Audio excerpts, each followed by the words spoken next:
All right, Shabbat Shalom and welcome to United Israel World Union. This is our Sabbath morning scripture study coming to you live from St. Francisville, Louisiana. It's good to be here with you today. Happy birthday, America. Thanks for everyone taking the time out of their schedule to join with us today and spend Sabbath with us. So it's good to be here. One of the things that I wanted to say, just as a way of easing into the class, in case that you have just found us for the first time today, you have stumbled into or been, let's say it this way, you've been led into a class, a survey, if you will, of the 10 commandments, better known by the misnomer, the 10 commandments, but this is actually called a series or a survey on the 10 words as they're described in the Bible. This is class number 11. We're in class number 11 of the series. All of the previous classes, and so will be those which come hereafter, are available on YouTube, on Facebook, on Apple Podcast, and you can find them on our website. And we also have transcripts of the classes available after the teaching.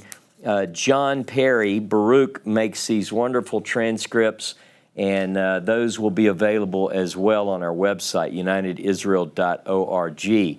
Now, I have revised and revised again this 10 commandment comparison chart of the 10 words in English in Exodus and Deuteronomy, side by side. I've revised this several times. I'm not through revising it yet. I found some things last night that caused me to want to tweak it even a little bit more.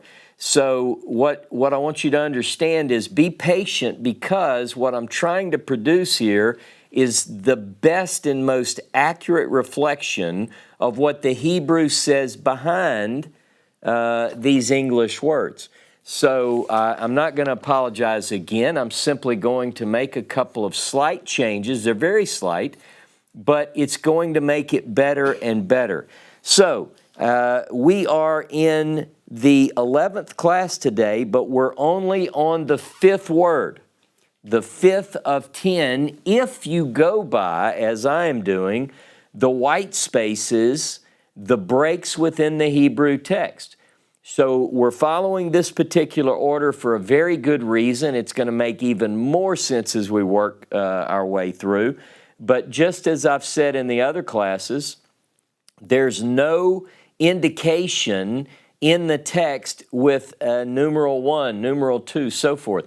That is up to the reader, and that's why we have so many variations between different groups. The Christian groups of various denominations have different ways to number them. Within Judaism, there are several ways to number the 10 words, if you might look at some of that. But according to the breaks in both Exodus chapter 20 and Deuteronomy chapter 5, today's class will be the beginning of the 5th word of 10 words. Now, this happens to be, in today's class, it happens to be the 7th time. We're only in the 5th word. This is why, by the way, it's not called the 10 commandments, because within the so-called 10 commandments, there are many commands. We're at number 5, and today's class is the 7th negative particle. In other words, the 7th time in 5 words that a phrase begins, no. I'll give you the rundown. No, it will be to you other Elohim. In other words, there will not be other gods to you. No, you shall make for yourself an idol. No, you shall bow down to them. I'm just going through just the negative. No, you shall serve them. No, you shall lift the name. No, you shall do any work. And then today's lo tirtzak. Today's class is on the word which simply says, lo tirtzak. The question is, what does that mean? Now, I told you that I'm going to have to make a revision.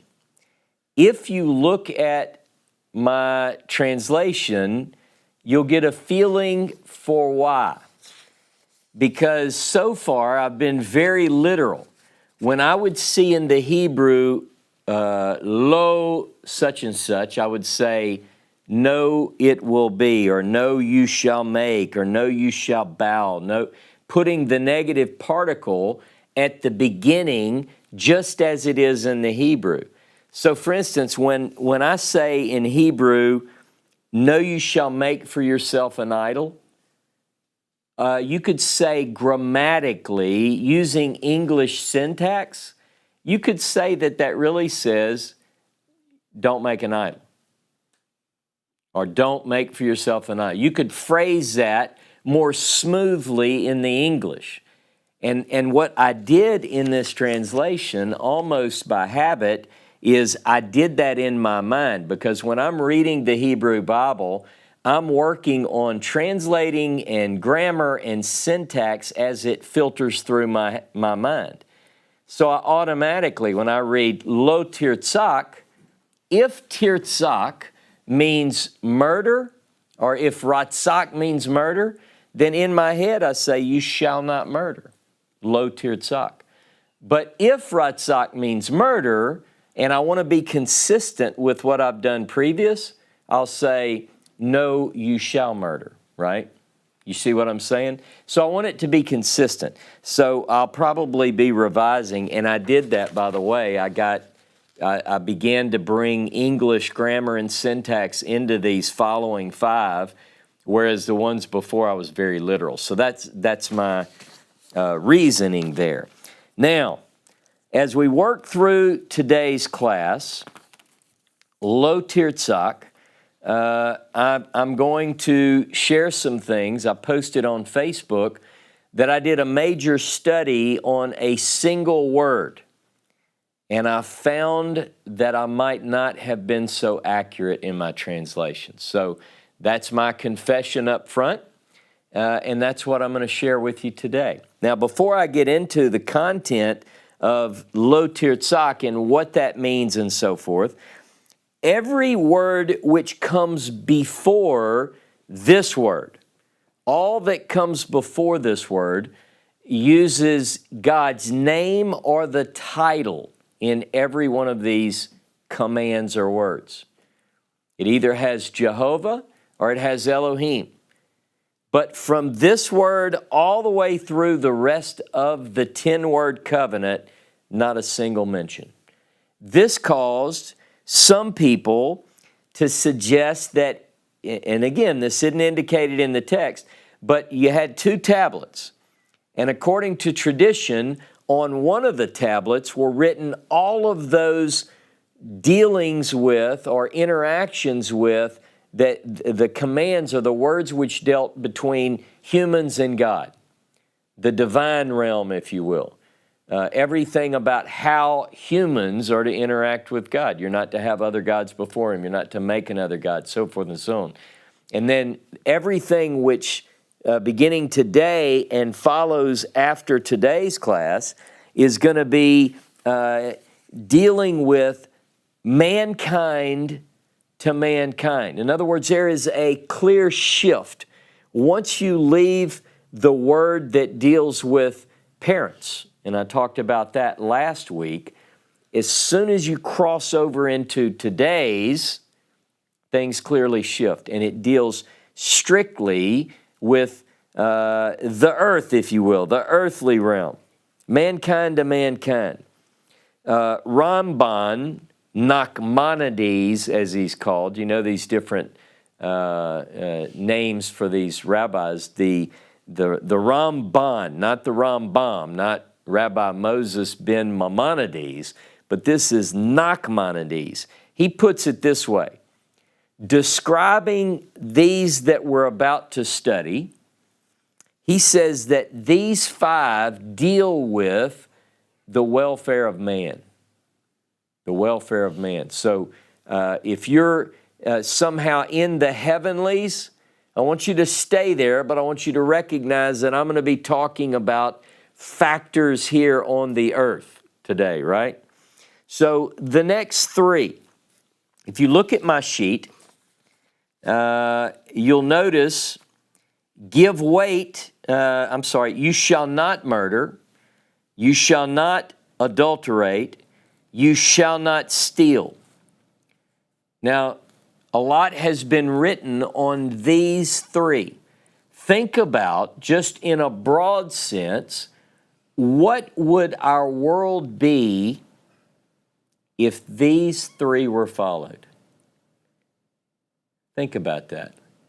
No murder, no adultery, and no theft.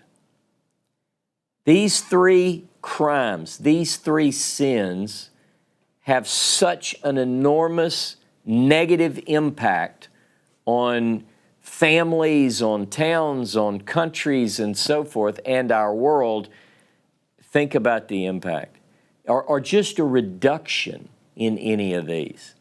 And we're going to talk about these at great deal. But these three prohibitions are pretty much the same in Exodus and Deuteronomy. Remember over the last few weeks, we pointed out that sometimes in Exodus and Deuteronomy, you have quite a bit of difference between the way they're presented. You remember when we talked about Shabbat, the Shabbat in the Exodus, he gives a different reason for the keeping of Shabbat and so forth. But when you get to this particular command, Lo tirtzak is written exactly the same in Exodus and Deuteronomy. There's no discrepancy whatsoever. Now, if you look at the three, which I just said, Lo tirtzak and then adultery, you'll notice that Deuteronomy in verse 18 and verse 19, actually all the way through, but just because I'm dealing with these three, adds and. So you shall not murder, and you shall not adulterate, and you shall not steal.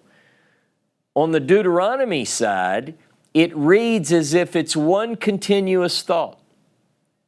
Whereas Exodus, you shall not murder, you shall not adulterate, you shall not steal. Clearly, there is a differentiation there between them. Deuteronomy connects them all. But I want you to understand something, that when I note a difference, in the Hebrew, this is to say and is only a single letter, a vav. So whenever you see and in verse 18, and you shall not, that's just a vav. So it's not like it's a major difference, but I just want to bring those out. There are two prophetic texts that I want to begin with, simply to show that these words were spoken, reiterated by the prophets of Israel. So I have two prophetic texts wherein we have these three, because I'm starting broad and then I'm broadly, and then I'm going to work into Lo tirtzak, but I'm talking about the three. So if you go with me, I want to look at two prophetic texts which contain mention of murder, adultery, and theft. But I want to show you something about these prophetic quotes. They're not technically quotes. The order is switched up in these three. All right, so go with me first, if you will, to Jeremiah chapter 7 and verse 9. Jeremiah chapter 7 and verse 9. Jeremiah asks, will you steal, murder, commit adultery, and swear falsely and sacrifice to Baal? He's got a whole list, right? But his question is, will you commit these heinous acts and then come stand before me? He's speaking for God here. So the order, notice the order is slightly different there. All right, because we have the three: murder, commit adultery, or steal, murder, and commit adultery in a different order. Now notice also swear falsely. Remember, that was one of our commands as well. So he's basically, what he's telling the people, or he's asking them, is, will you have the gall to commit these crimes and then come stand in a holy place? Which is a good question, right? Now, look with me, if you will, to Hosea, to the book of Hosea, chapter 4. Hosea chapter 4.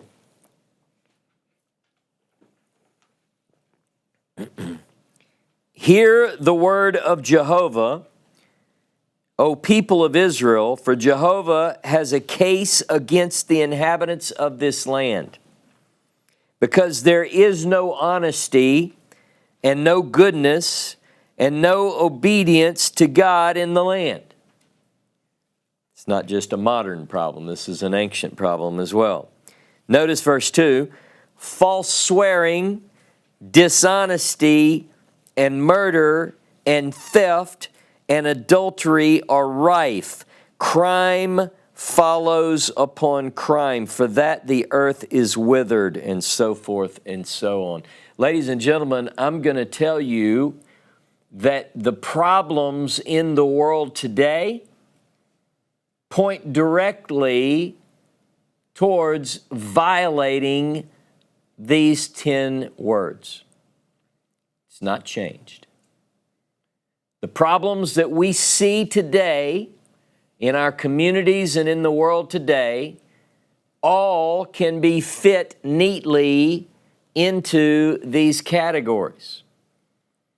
Now, notice again in Hosea 4:2, the order: murder, theft, and adultery. So what we have is, according to the Torah, you have kill or murder, adultery, and stealing in that order.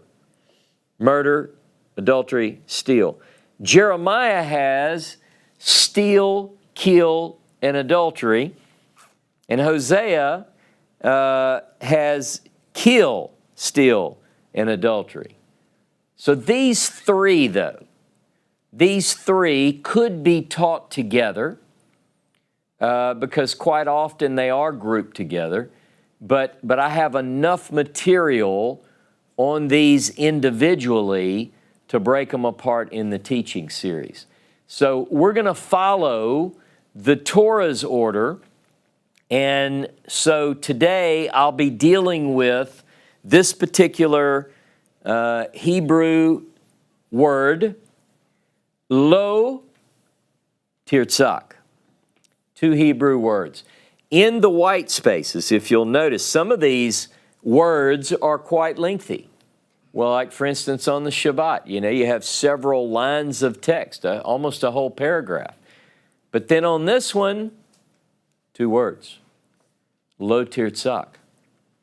Not a lot of expansion. It's just a very sharp command.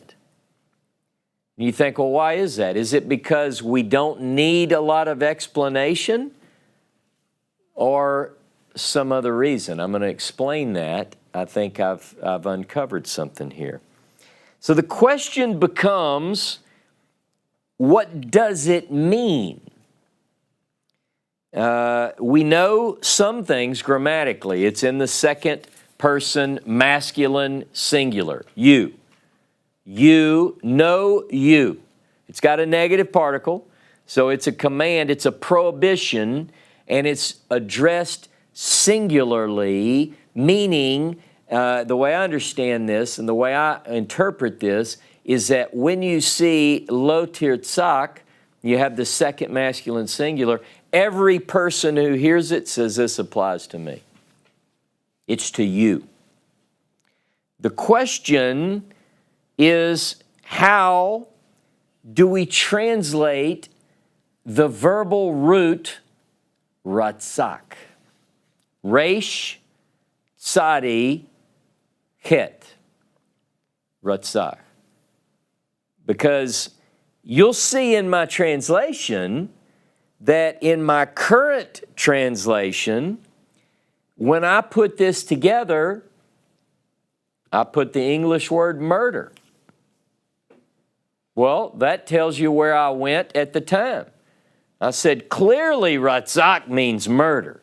It doesn't mean kill because we have examples which would make that problematic.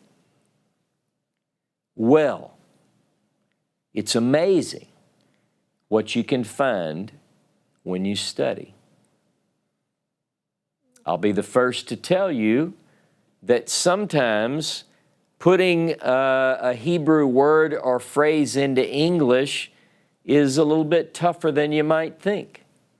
Now, I had this all figured out in my mind. I knew exactly what it meant. You shall not murder, because I know in English the word murder, and I know there's a difference between murder and kill. And so I had it all figured out. The English word conveys or carries with it this modern Western differentiation between forms of homicide. So I'm going to focus for a moment on the idea of homicide. Homicide comes to us from the Latin. If you break it apart, it means a human slayer or a human slaying. So to slay a human, homicide. All right, that's really what we're talking about here. Now, we're going to get into different variations of homicide. Homicide, there are variations on homicide. So I did a little bit of study into legal definitions, because what I'm looking for here is an appropriate English word to convey what the Hebrew's saying. It is our modern Western understanding of murder, is that what goes in there? Is that what it means when it says you shall not ratzak? Or does it mean something else? Now, I know a lot of you are going, oh, it definitely means this, or it definitely means that. Go ahead. I did that too. All right, so we're going to look at it. So I want to give you a little bit of this. I'm not a lawyer. I don't even play one. But I will say this. You know, it's amazing what you can learn if you just look up and study. So I'm going to give you a couple of definitions to set the stage, give you what our understanding is, and then we're going to look at the biblical idea and see how to best convey this. So kill, if I say kill, it's a more general term, right? And if I say thou shalt not kill, then that's a whole different thing, really. Or what about this? Well, you know, I start bringing up examples. What if somebody tries to kill me, Ross? Can I kill them then? What about war? I mean, there are a lot of different questions. What about execution? We have cases in the Bible where execution, if it says don't kill, now you know in the modern world these very arguments are brought up. People use these to bring up in ethical debate. What does it mean? Should we have capital punishment? And somebody goes, yeah, it definitely means murder because the Bible has capital punishment. Relax, we're getting there. Now, when I say murder in English, in my mind, when I began this study, murder gave me an impression that it dealt with homicide, which was specifically deliberate, unlawful, and intentional. I know what I'm doing. Now, there are shades of that. Like, is it a crime of passion? Did it happen just like that, or did I premeditate? Was there a long thought process? Did I plan it out? See, we have different grades within homicide. We have different words that are used to express the complexity of homicide. We break this down even further. We talk about whether it was planned or whether it was a passionate act. Manslaughter. What is manslaughter? You know, we use different words for homicide. There is manslaughter. Now, look, manslaughter is a word that's used to define a form of homicide, and I've looked up the definition because I want to, in other words, I want to know what's forbidden.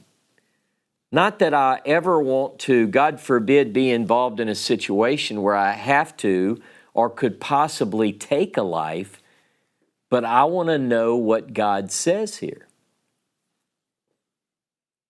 Manslaughter is generally defined as an unlawful killing of a human being without express or implied malice. So it is still homicide, but there is a shade of gray, if you will, in this, because we want to question, what we're looking at is intent and motive. Does the Hebrew Bible, the question is, does the Hebrew Bible know about that or care about that? Does it accommodate these various levels or degrees of homicide? It's an important question to me. The legal definition, this is taken from a law, a website that I went to. I try to use reputable sources. So I read this definition, I wrote it down. Legal definition of manslaughter. Manslaughter. Unjustifiable, inexcusable, and intentional killing of a human being without deliberation, premeditation, and malice. Now that brought in more than I thought manslaughter encompassed. I mean, there's some words in there that I would not have expected to find in manslaughter. Now, the distinguishing factor in legal court in Western society between murder and manslaughter is this word we define as malice. Malice. In other words, here's the idea. This is what I learned from my brief law school that I went to this week. Here's what I learned. A murder must have malice present. Murder must have malice present. And manslaughter, malice must be absent. Malice is the key. All right? So the manslaughter can break down even more. Now, some of you are thinking, wow, are we ever going to get to the Bible? I assure you we will. Manslaughter has different breakdowns as well. You can have voluntary manslaughter and involuntary manslaughter. Remember, the Hebrew Bible says lo tirtzak. Lo tirtzak. 2 words. Now, I'm going on and on and on, and I'm not finished. Voluntary manslaughter, legal definition, is intentional, accompanied by additional circumstances that mitigate but don't excuse. There's going to be a test on this, by the way. So you get out a piece of paper. So here's some words that fit into voluntary manslaughter. Voluntary. Provoked, heat of passion, rage, anger, at times, sometimes fright, terror, or desperation could fit into voluntary manslaughter. Someone fears for their life, someone that, all these things, that you could take a human life and be charged with voluntary manslaughter if the things that I just mentioned sort of fit the description of what was going on. All right? Now there's involuntary manslaughter.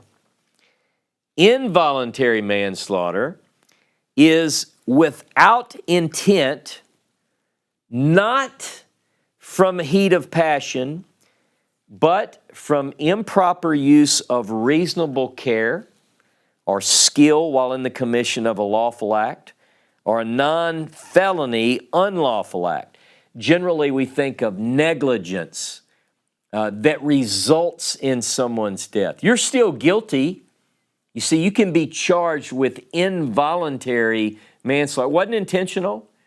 You say, well, I didn't even mean to do that. Yes, but you were riding in a vehicle and the following things caused you to be negligent, or you were reckless and you caused the death of someone, right? You've heard of cases of involuntary manslaughter. Now, all of that is just a very brief covering of different shades of the death of a human, the taking of a life of a human, and how in Western society we differentiate between the word kill and murder. And then under homicide, we break it down into, is it murder, is it manslaughter? You know, if a person goes to trial, obviously manslaughter carries with it a lighter sentence than murder. Generally, that's the way that breaks down, right?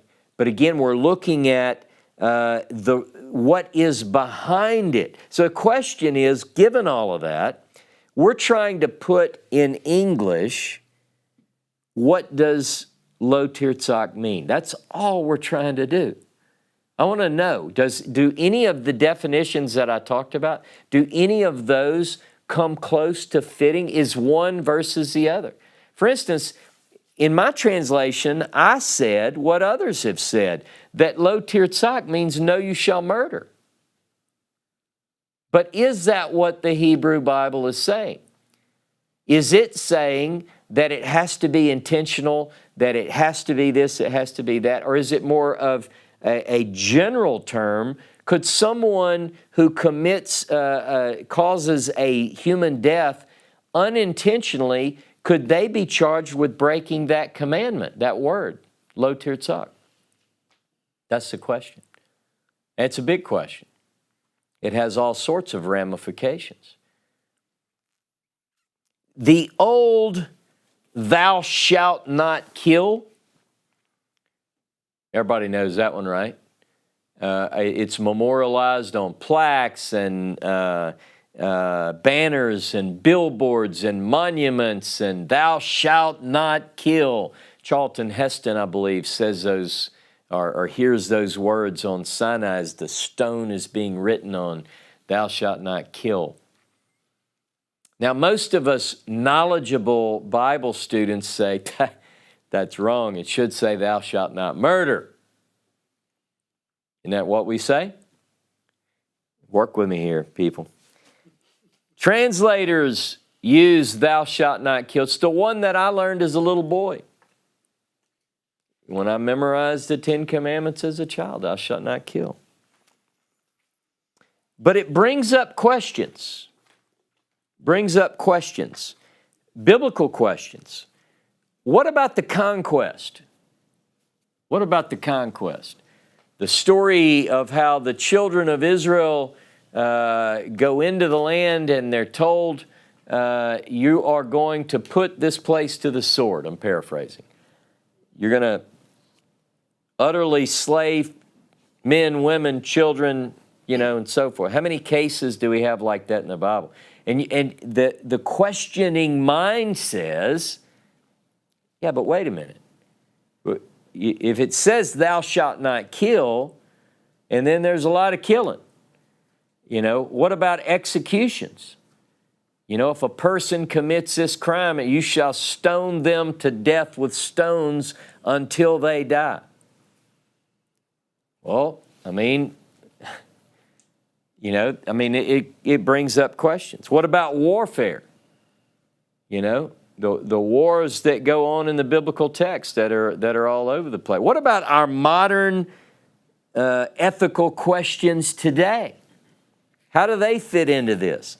Because there are a lot of ethical debates that go on today, tomorrow, and have for decades and will for decades.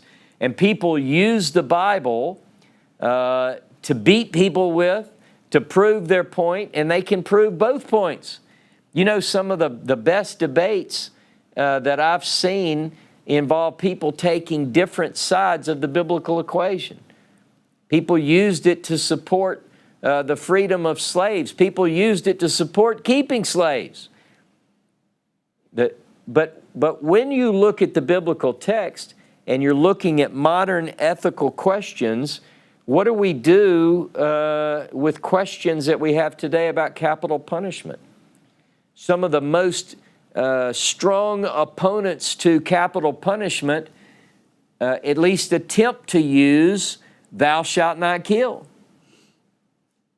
Now, they might not ever quote another Bible verse, but they'll at least bring God in the equation when it fits. They'll say, even God says don't kill.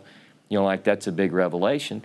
But that's one of the arguments that people use to say we shouldn't have capital punishment. Now, the other side of that debate, you know what the other side says? Well, I'm sorry, but you're mistranslating the word there. It says don't murder. You can obviously kill because God says kill in these other situations. So what is it? I mean, is it that difficult? I mean, there are other ethical questions that come up. What do we do with the ethical debate? Remember several years ago, this big debate about assisted killing, assisted mercy killing. You know, some of the pros and cons, people would use the biblical text. You shouldn't kill. I mean, it's not our place. What about abortion? I mean, that's a big hot topic, right? People make it political, and there are people who are religious, who are biblical in their orientation, who have different views on that. One group says, well, that's not, really killing. It's not this, it's not that, the debate. But they're going to the biblical text, see? And everything hinges on this. And what about cases in self-defense? What if somebody's trying to harm my family? What if a terrorist, God forbid, runs into a store and I happen to have a weapon? What should I do? And I'm trained to use it, by the way. These are big questions for me. We live in a world where these questions need to be looked at very closely, and it's the reason we're doing this study. As a Bible believer, we want to know what does it say. So we are clearly dealing with homicide. All right? Other words can be and are used to denote homicide in the Hebrew Scriptures. Let's go to Genesis chapter 4. We meet with this crime early, very early in the biblical narrative. If you go to Genesis chapter 4, you'll notice the story is about Cain and Abel. And I'm not going to read you the whole story, but chapter 4 of Genesis begins with Adam and Eve, Adam and Chava are outside the garden now. They've been cast out of the garden. And it says that he knew his wife and she became pregnant. And she bore 2 boys. Now, I believe that the Hebrew text indicates that they're twins. By the way that it's worded, and she continued to bear and so forth, but that's a whole nother class. So I think they're twins, the 2 boys, and at a certain time they bring an offering, and Cain's is not looked on with respect, if you will, and he gets mad, and his face falls, his countenance falls, and God questions him about this. What are you downtrodden over? Now, I want to get to the part in verse 8. Go to Genesis 4:8. Cain said to his brother Abel, but we don't get what he said. The text is broken here. And when they were in the field, you see how that's choppy? And Cain said to his brother Abel, and when they were in the field, Cain set upon his brother Abel and killed him. Now this is the JPS. Now I'll go to, let me use the ESV. Cain spoke to Abel his brother. We don't know what they said. And when they were in the field, Cain rose up against his brother Abel and killed him. That's more closely resembling what the Hebrew says. It says, Vayacham Cain el hevel achiv. And Cain rose up to or towards Abel his brother, and it says, and he killed him. Now, in this particular verse, the root word is He Resh Gimel, harag. And it generally is translated as to slay or to kill. So he rises up and he kills his brother. We don't know what kind of weapon he used or if he used his bare hands. We don't have any of the details. And you are now on the jury. Has the preponderance of evidence given you enough to convict Cain?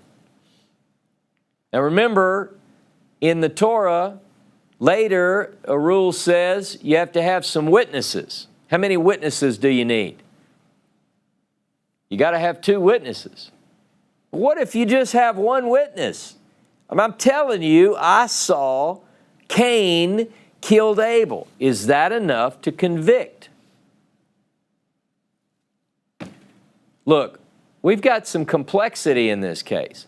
And then, what if the prosecuting attorney says, now remember, I know this is before Sinai, but work with me. What if the prosecuting attorney says, he clearly has violated the word of Jehovah where it says, lo tirtzak?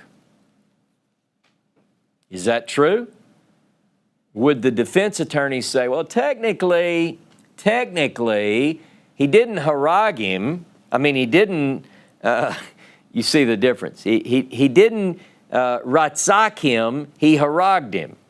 Now that's bad Hebrew, but the English gets the point across. It's a different verb. But I'm using this to illustrate that there are different words used for homicide. All right?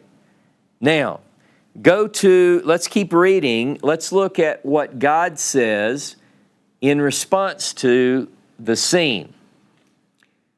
Then Jehovah said to Cain, where is Abel your brother? And he said, I do not know. Am I my brother's keeper? And Jehovah said, what have you done?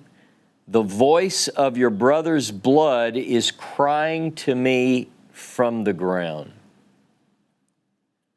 The voice of your brother's blood is crying to me from the ground. Ladies and gentlemen, 1 death,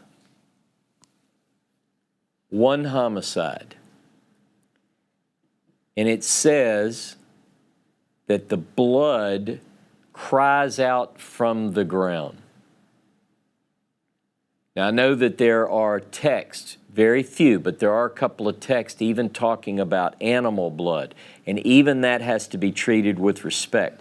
But I will argue and point out very clearly that there is a big, significant difference in the shedding of human blood. Takes it to a whole nother realm. 1 homicide, and Jehovah says that the blood cries to the ground. Now, I'm going to close later with, give you a couple of stats. I want you to think about, what if that's true? What if when blood is shed from a human, what if somehow that doesn't penetrate the heavenlies audibly? What if? And listen, it doesn't matter a lot of times people think, well, the person wasn't really innocent. Innocent doesn't even come into the equation. I'm not talking about innocent. I'm getting ahead of myself. But what if? What if blood cries out? Now, just so you know, our word ratzak in lo tirtzak is not used in this particular text. So this week what I did was I looked at every single occurrence of ratzak because I want to know, does it include text which support, is it only premeditated, third degree or something? Is there a way we can think about it in Western terms, or is it not that clear? To me, that makes a difference. So I wanted to look up everything, and as I was praying and studying early in the week, I just by chance received an email. This happened. And this email was an email from thetorah.com. Now, I don't know if you follow thetorah.com. It's an academically oriented site. Some of you are very fundamentalist in your views, and you might not enjoy all of the articles because it involves some things about critical text criticism and so forth. Now, I'm not talking about text skepticism. There's a difference in skepticism and criticism, but it's some textual critical matters. But this particular article, think about it. I'm studying and praying about what does the word mean. Does it mean murder? Does it mean kill? And I get this article, and it's called, Does the Torah Differentiate Between Murder and Killing? That's pretty timely.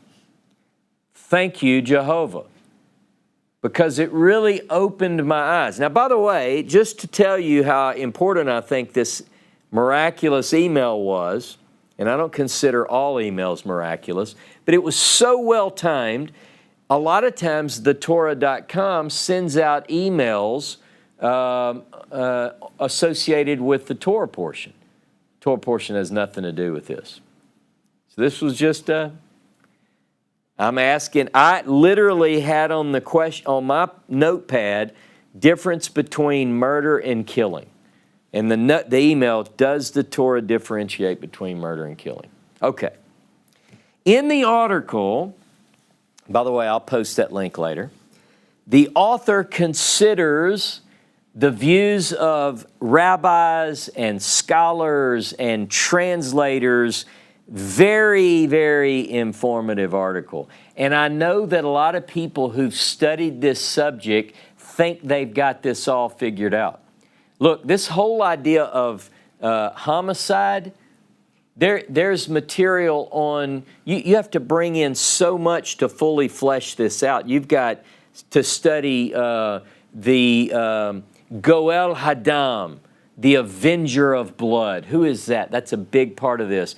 You have to look at, we call them cities of refuge.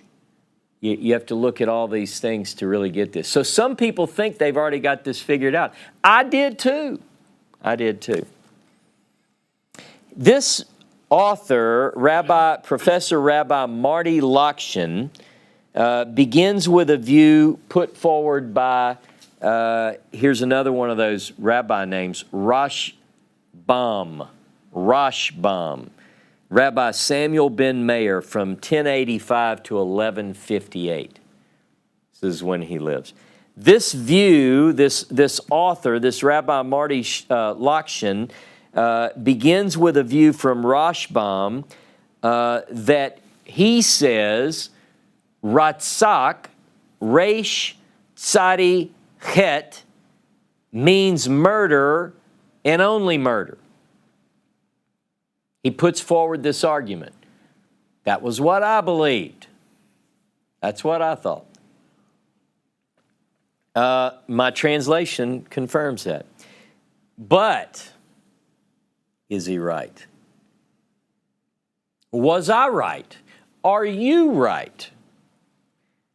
He says that resh tzadi het refers only to unjustified homicide. Now, what's he saying? He says that there is homicide which is justified. But his point is that if you go to the Hebrew Bible is so consistent on this point that every occurrence of ratzak in all of its forms deals with unjustified homicide. Now, I'll give you an example. Let's look at, I don't want to use that one, that's too good of a translation. Let's go to the book of Numbers, chapter 35. We're going to look at, this is Torah portion Maseh, chapter 35 of Numbers, verse 16. Okay, Numbers 35, 16. But if, I'm just going to read a few verses and we'll talk about it. But if he struck him down with an iron object so that he died, he is a murderer. You know what the Hebrew word is? Ratzak. Okay, so he's right so far. The murderer shall be put to death. And if he struck him down with a stone tool that could cause death and he died, he is a murderer. The murderer shall be put to death. If he struck him down with a wooden tool that could cause death and he died, he is a murderer. The murderer shall be put to death. The avenger of blood, there's our Goel Hadam, whole nother study, shall himself put the murderer to death. When he meets him, he shall put him to death.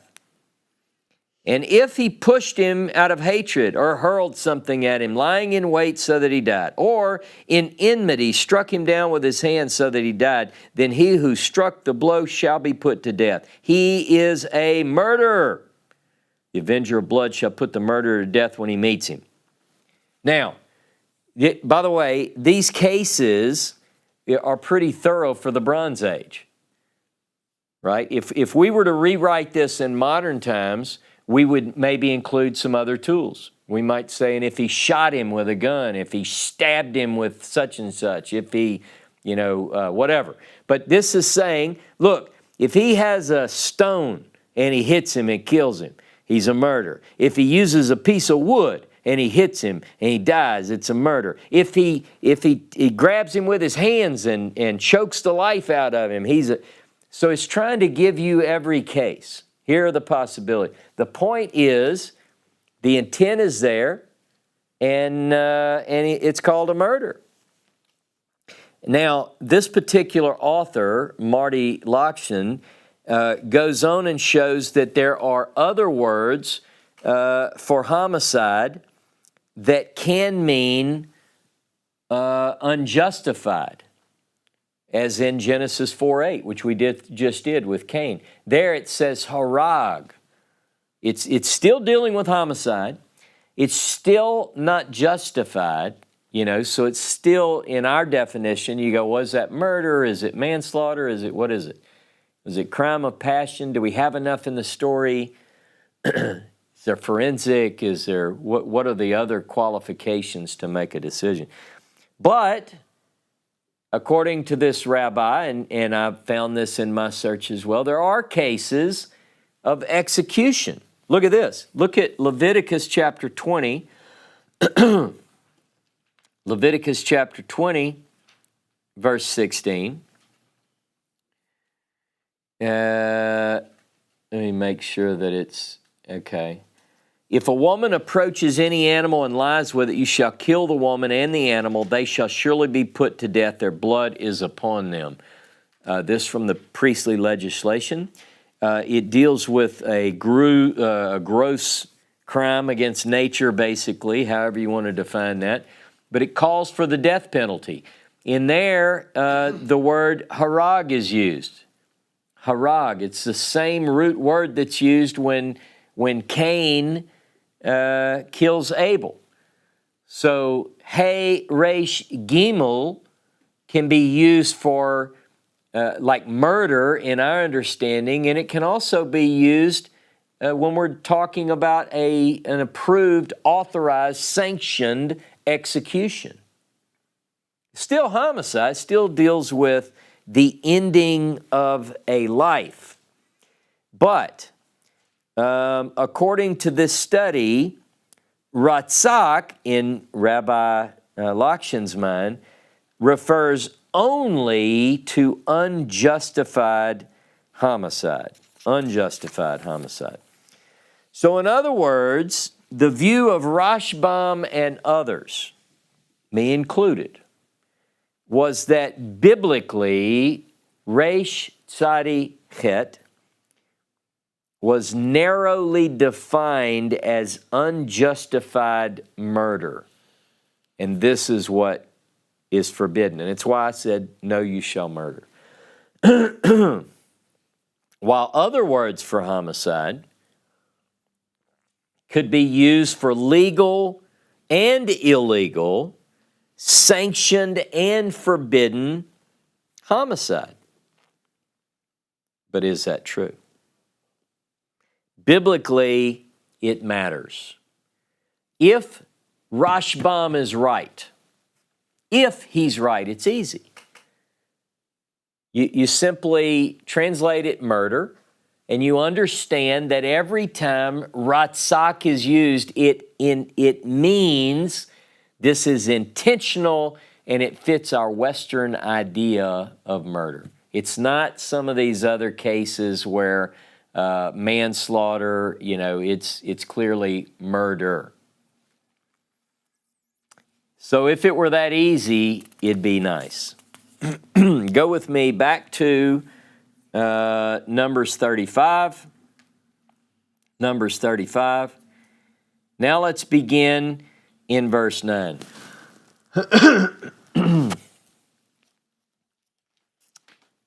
Numbers 35:9. And Jehovah spoke unto Moses, saying, Speak to the people of Israel and say to them, When you cross the Jordan into the land of Canaan, then you shall select cities to be cities of refuge for you, that the manslayer who kills any person without intent may flee there.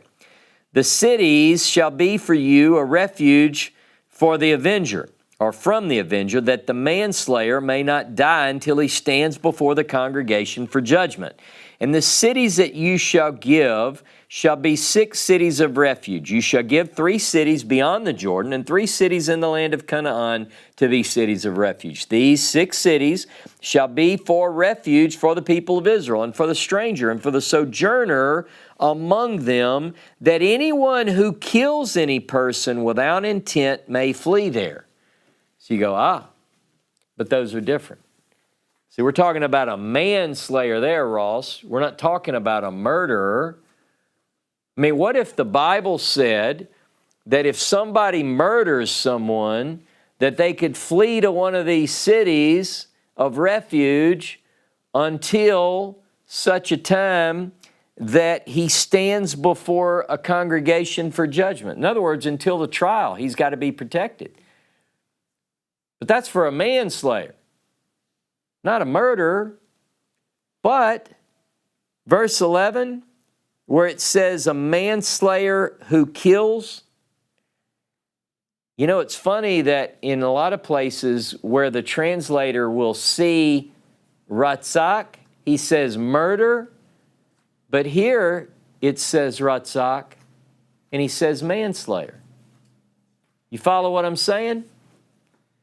So, in this particular instance, it says a rotseach who smites a soul in error.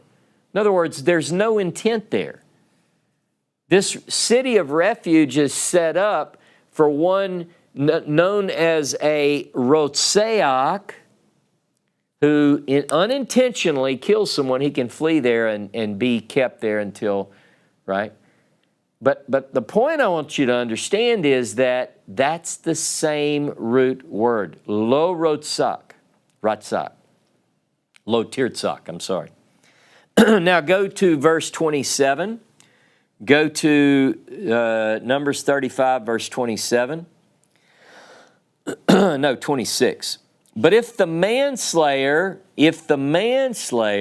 rotseach, right, shall at any time go beyond the boundaries of his city of refuge to which he fled, the avenger of blood finds him outside the boundaries of his city of refuge, and the avenger of blood kills the manslayer, he shall not be guilty of blood. For he must remain in his city of refuge until the death of the high priest. But after the death of the high priest, the manslayer may return to the land of his possession. And these things shall be a statute and a rule for you throughout your generations in all your dwellings. Verse 26 again, look at it, where it says a manslayer, but if the manslayer shall at any time go outside, that is a rotseach. It's the same word used in... See, but it's a softer term. It's not really, but the idea is that we don't want to say the murderer. See how tricky it is on which English word to use? If you say, no, you shall murder, thou shalt not murder because you think ratzak means murder all the time. If you say that in the commandment or the 10 words, you got to say it here. It's the same word. The manslayer, and then it says in verse 27 that the Goel Hadam, the avenger of blood, kills the manslayer. He basically murders the murderer. If you translate tirtzak as murder. Now look at verse 30, Numbers 35.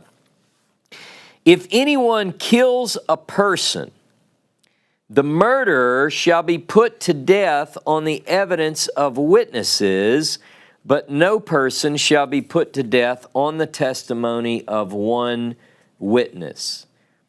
All who kill, or if anyone kills a person, the murderer shall be put to death.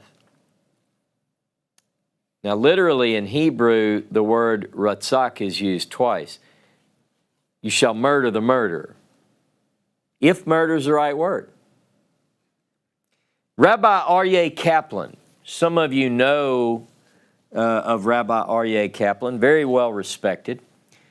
He says, if the blood avenger puts the killer to death, it is not an act of murder. That's the way he translates that verse. It's a very soft way to translate that verse. All right.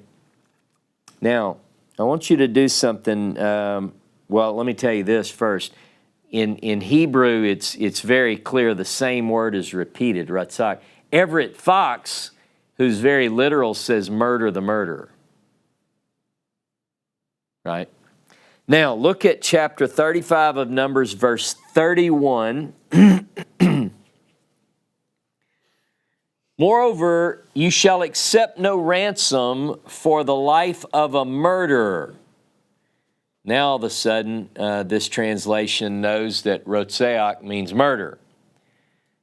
You see how it's fickle. Translators are fickle. They know how to read Hebrew. Why are you going to translate it manslayer in one and murderer in another? It's like there are certain things that you go, no, it needs to be murderer there. Again, moreover, you shall accept no ransom for the life of a murderer who is guilty of death, but he shall be put to death. And you shall accept no ransom for him who has fled to his city of refuge, that he may return to dwell in the lands before the death of the high priest. You shall not pollute the land in which you live, for blood pollutes the land. Key point, people. Blood pollutes the land, and no atonement can be made for the land for the blood that is shed in it, except by the blood of the one who shed it. You shall not defile the land in which you live, in the midst of which I dwell, for I, Jehovah, dwell in the midst of the people of Israel. Very important communication here. Bloodshed pollutes the land. Remember, one homicide and the blood cried out. Think about the world in which we live. How polluted is this land? Wherever you're listening to me from, wherever. You can't pay a ransom for a murder. Now think about that. If I were wealthy and I killed somebody and said, I'm sorry for your inconvenience, here's $1 million. That cheapens life. I said $1 million. What if I said 10 million? What if I said 30 million? What if I said 40? Some people would say, I'll go for that. But it's not right, because human life is inestimable. You can't put a price on life. You can't. I can't. And neither can a court system. There's no replacing. How many times have you seen someone on television, or God forbid you've experienced a tragic loss in your own family through homicide? Excuse me. How many of you have heard someone say, if the person goes to jail, they'll say, you know, there's no bringing him back. This doesn't even touch.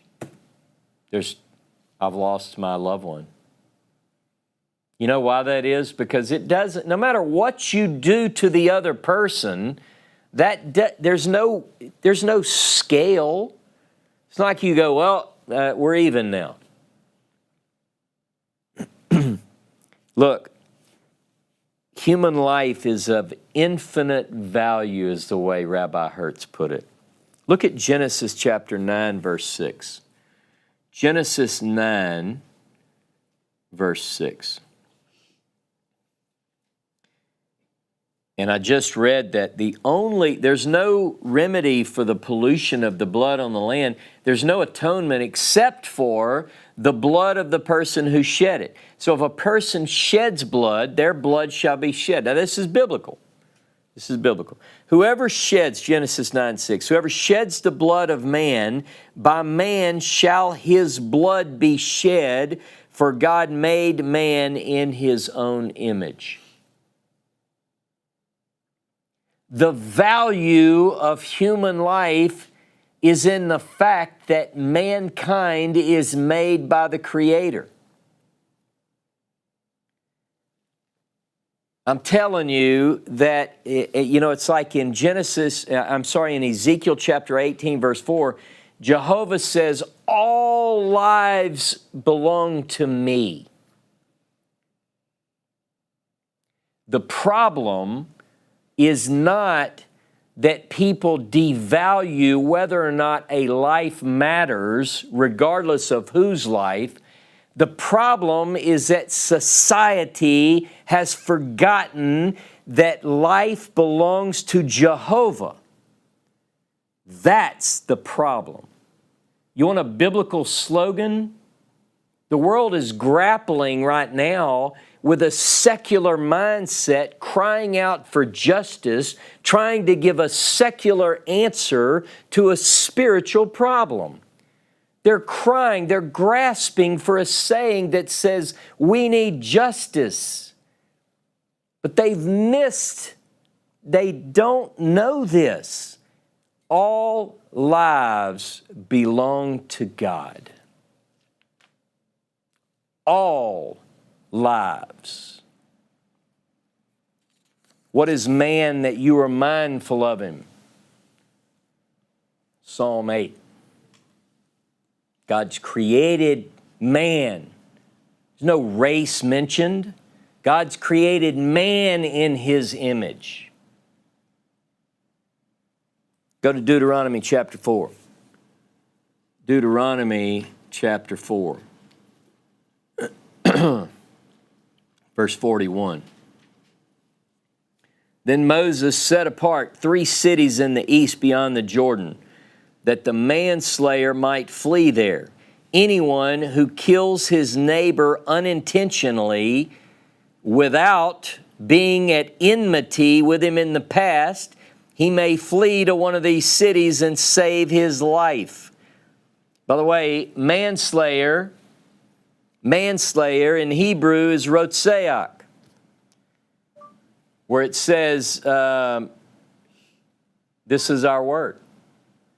So a manslayer, rotseach, can flee, but notice what we have there.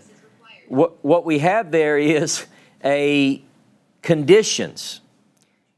Unintentionally, if the death is unintentional, without knowledge, is the way the Hebrew puts it.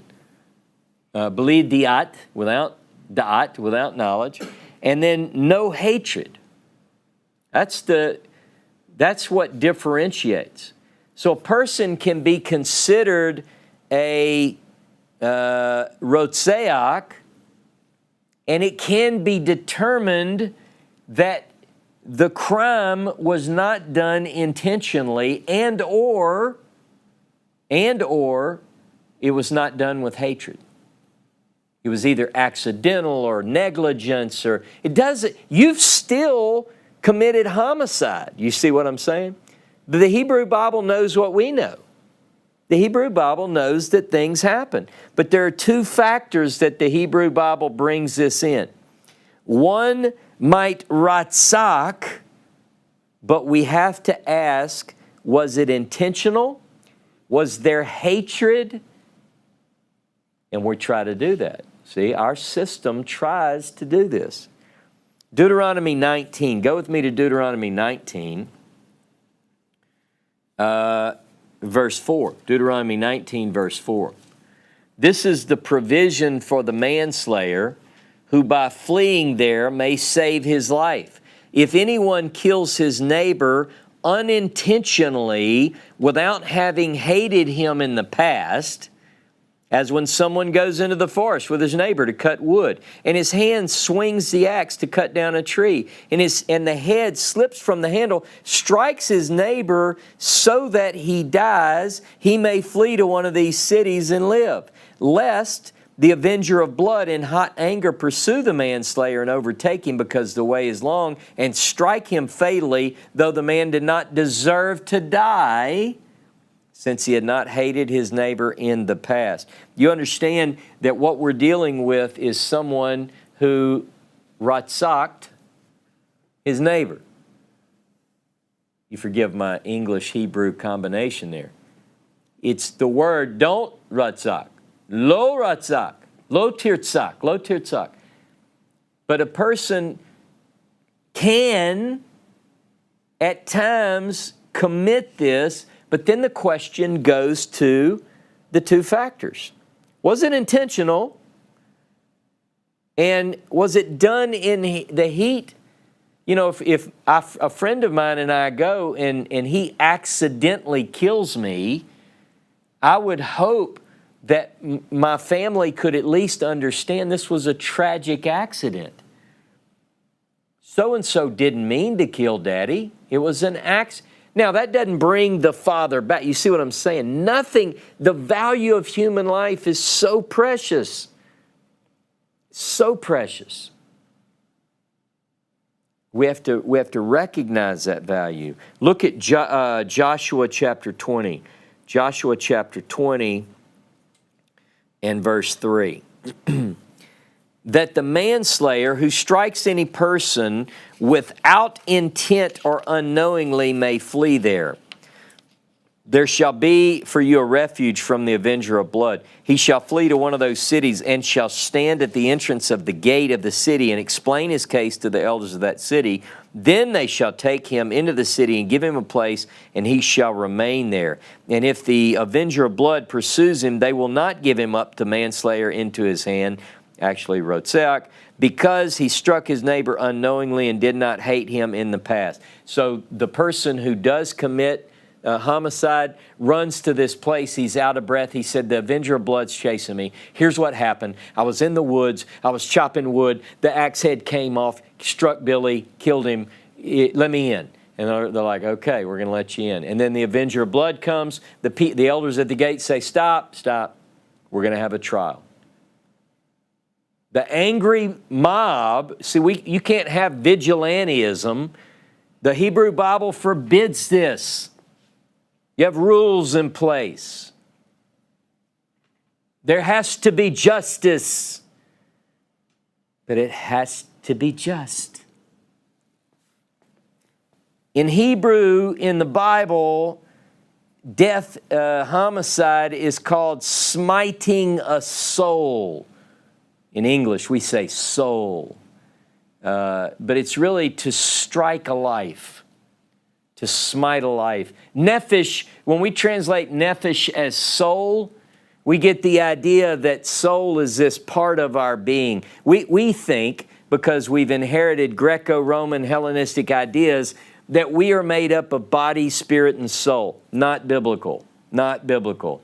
You are a body with a breath of life in you. Call that ruach, call that spirit. Body plus spirit equals a living soul. You're not body, soul, and spirit. You are a living soul consisting of body and spirit. Get that distinction down, because what these faulty understandings do is it leads to faulty ideas. Immortality of the soul is not biblical. It's picked up in mystical Judaism. It's picked up in Christianity. The world talks about immortality of the soul, not biblical. The soul that sins, it will die. You can have a dead soul. Nephesh means life. Nephesh, Tabor translates in the translation, Transparent English Version, where it talks about, and God breathed into the Adam, it says, and he became a living life breather. It's the way you're trying to, how do you explain nephesh? Not soul. So to strike a soul, if you look, I'll just give you these verses quickly. Numbers 35, verse 11, 15, and 30 have this phrase, strike a soul. Deuteronomy 27, 25. I'm not going to go to these. Deuteronomy 27, 25. Strike a soul. And Joshua chapter 20, verse 3 and verse 9 all say strike a soul in English. To smite a life, basically. Lo tirtzak has to do with homicide, the taking of human life. Jacob Milgram, the great scholar, says this, and I agree. The root word is used for homicide, irrespective of intention and authorization. Makes it a little more tough, doesn't it? It's a little tougher to translate. It's more general. It's not so specific. Generally, when it's used, resh, tzadi, chet, generally when it's used, it can be understood the way we understand murder, but not always. There are times when ratzak is used in one form or another to indicate unintentional. It's and you go, well, how could you couldn't stop if it's unintentional, negligible, or, well, you can still be charged, just like in our courts. Somebody gets a manslaughter charge and they're like, but I didn't mean to do this. It was a tragic accident. I know you didn't mean it, and I'm sorry, but you took a life. See, the problem is we have lost, a lot of humanity has lost the value of human life. But the Bible knows that accidents happen, that there are times where war is inevitable. There are times when we must defend ourselves or innocent people against evil. The Bible knows this. The Bible knows and even commands execution for certain atrocious crimes. And those should take place. But nonetheless, one is told, lo tirtzak. Now, I don't know the precise word to plug in there. And I know people might try to help me, and maybe you can. But it doesn't always mean murder like we understand murder. It's really, I like the idea is don't commit homicide as a rule. And the Bible also gives extenuating circumstances which would be taken into place. But we ought to, when we think about taking a life, we ought to be shocked. Right now is a good time for people to reflect on this. I'm talking about globally. We should be focused on the mass numbers of people who are killed every day, every year. The reason that the Bible uses this term, which can apply in different scenarios, and I now think it's got to be something like, don't commit homicide. Because it has to be ambiguous, because it must give us pause. If people can begin to justify, well, this isn't murder, this is manslaughter, this is, it ought to be, perhaps we need to be taking pause and recognizing that we should always exhibit much, much restraint when faced with any situation in which life and death are in our hands. Because in doing so, we might perhaps regain some of that respect for human life. I looked for some stats, and I'm going to continue to do this. And when you look on the web, I'm trying to find reputable stats. I found a UN report, the latest of which was published with 2017 data. So it was published in 2018. It's a couple years old. Globally, death by homicide. You ready for this number? Now wait. When Cain killed Abel, blood cried from the ground, and God heard it.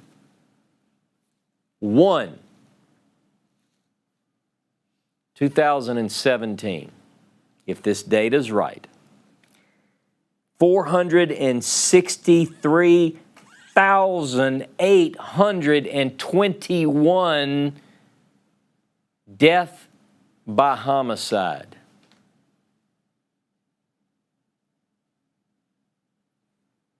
What if all that blood cries out? Lo tirtzak means don't commit homicide. Don't slay a human.